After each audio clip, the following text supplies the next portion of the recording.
Episode 4 की शुरुआत वहीं से होती है जहां एपिसोड 3 का अंत हुआ था। ईजे एक बच्चे की बॉडी में आके फ्रस्ट्रेट हो जाता है और वो जोर जोर से रोने लगता है क्योंकि अब वो पैसे लेने के लिए नहीं जा सकता था। तभी उस बच्चे की मॉम आती है और उसे कार में ले जाती है। कार में बिठाते ही उस बच्चे के ऊपर जोर जोर से चिल्लाने लगती हैं। वो एकदम साइको थी। उसके बाद वो घर आती है और बच्चे को सोफे पर ही फेंक देती है। ईजे सोचता है कि ये कैसी मॉम है जो अपने बच्चे के साथ ऐसा बिहेव कर रही है। इसके बाद उसका डैड आता है। ईजे को लगता है इसका डैड तो अच्छा ही होगा, लेकिन उसका डैड उसे जबरदस्ती एक्सपायर फूड खिलाने लगता है। ईजे खाना नहीं चाहता था, लेकिन उसका डैड उसे जबरदस्ती एक्सपायर फूड खिला रहा होता है। तभी बेल बजती है और दरवाजे पे चाइल्ड केयर वाले आते हैं। क्योंकि उनके पास एक शिकायत गई थी कि इस घर में बच्चे को अब्यूज किया जा रहा है। ईजे उस छोटे से बच्चे की बॉडी में था, इसकी वजह से वो कुछ बोल नहीं सकता और उस बच्चे का डैड अपनी आईडी दिखाता है कि वो भी चाइल्ड केयर से ही है। इसकी वजह से चाइल्ड केयर वालों को उन पे शक नहीं होता और वो वहां से चले जाते हैं। उनके जाते ही बच्चे की मॉम फिर से गुस्सा होने लगती हैं और बच्चे के ऊपर जोर जोर से चिल्लाने लगती हैं। वो बच्चे का गला दबाने लगती हैं। उसके बाद से वो पिलो से बच्चे को सफोकेट करके मार देती हैं। ईजे की आंख फिर से डेथ के पास खुलती है और वो बोलता है कि कोई पेरेंट्स इतने बुरे कैसे हो सकते हैं। वो बिल्कुल ही पागल थे, उन्हें अपने बच्चे की बिल्कुल भी केयर नहीं थी। और वो डेथ से पूछता है कि मुझे उस बच्चे की कोई मेमोरी क्यों नहीं आई। डेथ बताती है क्योंकि वो छोटा सा बच्चा था और उसकी कोई मेमोरी नहीं थी। डेथ कहती है इंसान की ये आदत है कि उसके पास जो चीज होती है वो उसकी कभी वैल्यू नहीं करता है और मरने के बाद उसे हर बार उस चीज का अफसोस होता है जिन चीजों की उसने जीते जी कभी वैल्यू नहीं की। इसके बाद डेथ ईजे को फिर से शूट कर देती है और इसके बाद ईजे अपनी 7th लाइफ में आता है। वो भागता हुआ लॉकर की तरफ जाता है। वो पैसे निकाल लेता है। चारों तरफ उसी के पोस्टर लगे हुए थे। इसके बाद वो चमकता हुआ स्टोन ईजे की बॉडी में आता है और ईजे को उस इंसान की सारी मेमोरीज आती हैं। इस बार ईजे एक मॉडल की बॉडी में आया था जो बहुत ही ज्यादा फेमस था। बचपन से ही गुड लुकिंग होने की वजह से इसको काम मिलने में आसानी हुई और अब वो बहुत ज्यादा रिच है।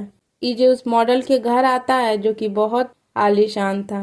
इसके बाद ईजे देखता है कि न्यूज चल रही होती है इस कपल ने अपने बच्चे को सफोकेट करके मार दिया था। इसके बाद उसे उसके दोस्त का फोन आता है कि उसे पार्टी में जाना है। ईजे पार्टी में जाता है और उसे पता चल कि पार्टी में कोई खास इंसान आने वाला है। वो खास इंसान कोई और नहीं बल्कि उसी कंपनी का बॉस था जिस कंपनी में ईजे इंटरव्यू देने जाता था।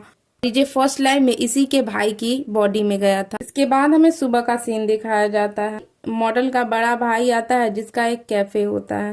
वो मॉडल से कहता है कि तुम्हें याद है ना कि वीकेंड पे तुम्हें मेरी मदद करनी है कैफे में। मॉडल अपने भाई के साथ कैफे में चला जाता है और वो वहां पर उसकी हेल्प करने लगता है। तभी वो जीसू को उसी कैफे में बैठा देखता है। जीसू की सारी मेमोरीज याद आने लगती हैं। वो याद करने लगता है कि किस तरीके से हर बार जीसू ने उसे सपोर्ट किया। वो अपने भाई से जीसू के बारे में पूछता है। उसका भाई बताता है कि ये यहाँ पर रोज आती है और ये एक राइटर है। इसके बाद ईजे जीसू के बारे में नेट पे सर्च करता है और जीसू के इंटरव्यू की वीडियो देखता है जिसमें जीसू ईजे के बारे में बात कर रही थी और ये वही दिन था जिस दिन ईजे ने जीसू से ब्रेकअप किया था और जो पैसे जीसू ने ईजे को दिए थे वो उसे अवार्ड में ही मिले थे। वो उसका प्राइज मनी था।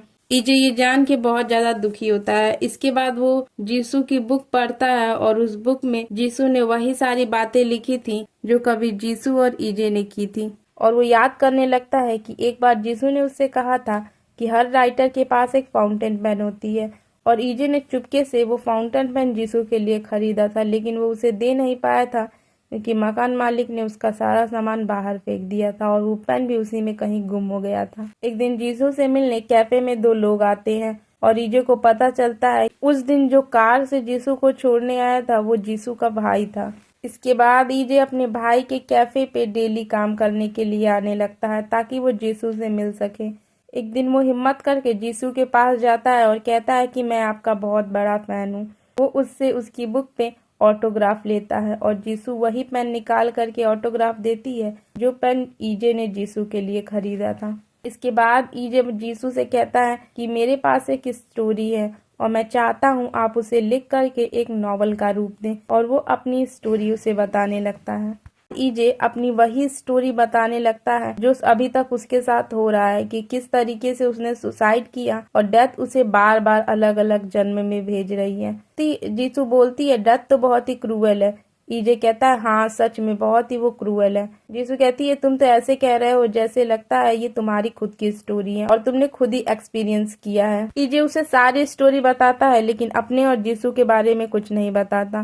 जीसू पूछती है क्या तुमने मेन लीड का नाम सोचा? उसने कहा नहीं, मैंने अभी तक मेन लीड का कोई नाम नहीं सोचा है, तुम्हें जो अच्छा लगे तुम वो रख लो। इसके बाद जीसू पूछती है कि क्या वो कभी अपनी माँ से मिलने के लिए नहीं गया? ईजे कहता है अगर वो अपनी माँ से मिलने गया तो उसे पता है कि वो अपने इमोशन पर कंट्रोल नहीं कर पाएगा। बुक लिखने के लिए वो दोनों एक दूसरे से रोज मिलने लगते हैं। एक दिन जब जीसू जा रही होती है तो बहुत ज्यादा बारिश हो रही होती है। ईजे उसको अम्ब्रेला देता है। थोड़ी देर बाद कैफे में कुछ लोग आते हैं और वो एक एक्सीडेंट की बात कर रहे होते हैं कि किसी लड़की का एक्सीडेंट हो गया है। ईजे डर जाता है, वो दौड़ते हुए जीसू के पास जाता है और उसे ढूंढने लगता है। उसे लगता है जीसू का एक्सीडेंट हुआ है लेकिन वो एक्सीडेंट किसी और का था। जीसू ये सब देखती है और उससे कहती है कि मुझे पता है कि किसी के खोने का दर्द क्या होता है और वो अपना एक्सपीरियंस बताती है कि किस तरीके से जब उसके बॉयफ्रेंड की डेथ हुई थी तो वो भी हॉस्पिटल में जाकर से उसके बारे में पूछ रही थी। ईजे ये सुन के बहुत ज्यादा दुखी होता है और उसे एहसास होता है कि उसने सुसाइड करके अपनों को कितनी ज्यादा तकलीफ दी है।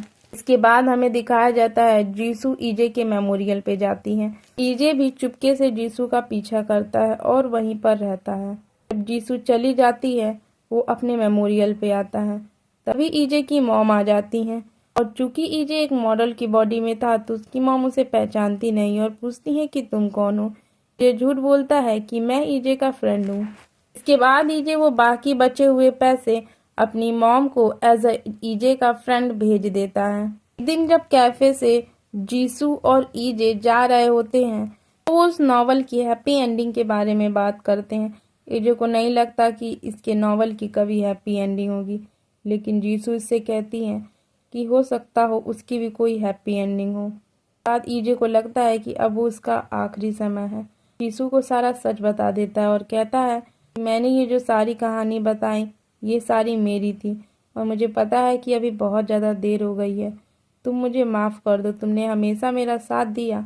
जीसू ये सब समझ नहीं पा रही है। ईजे जीसू से माफ़ी मांगता है और कहता है मुझे पता है तुम्हें विश्वास नहीं होगा लेकिन ये सब साथ रियलिटी में हो रहा है, मैं ईजे हूँ। जीसू कुछ समझ पाती और कुछ रिप्लाई देती उससे पहले एक आदमी आके इन दोनों का एक्सीडेंट कर देता है और वहीं पे इन दोनों डेथ हो जाती है। जीसू मर जाती है लेकिन ईजे की सांसें अभी भी चल रही होती हैं। ईजे को पता चलता है एक्सीडेंट करने वाला आदमी इसी कंपनी दूसरा बेटा तेयू है। हमें दिखाया जाता है कि किस तरीके से तेयू कहीं न कहीं हर जन्म में ईजे की लाइफ से जुड़ा था और ईजे की लाइफ में आने वाली प्रॉब्लम भी तेयू की वजह से ही थी। जैसे ईजे की फर्स्ट बॉडी में वो तेयू उसका ब्रदर था और उसी ने फर्स्ट लाइफ में उसके भाई को मरवाने वाला भी तेयू ही था और उस चैलेंजर को पैसे देने वाला भी वही था। इस आदमी के एक्सीडेंट का इल्जाम उस लड़के ने अपने ऊपर लिया था और जेल गया था वो आदमी भी तेयू ही था। ईजे की भी डेथ हो जाती है। ईजे फिर से डेथ के पास आ जाता है और ईजे उठकर गुस्से में डेथ को गोली मार देता है और एपिसोड 4 का यहीं पर एंड हो जाता है।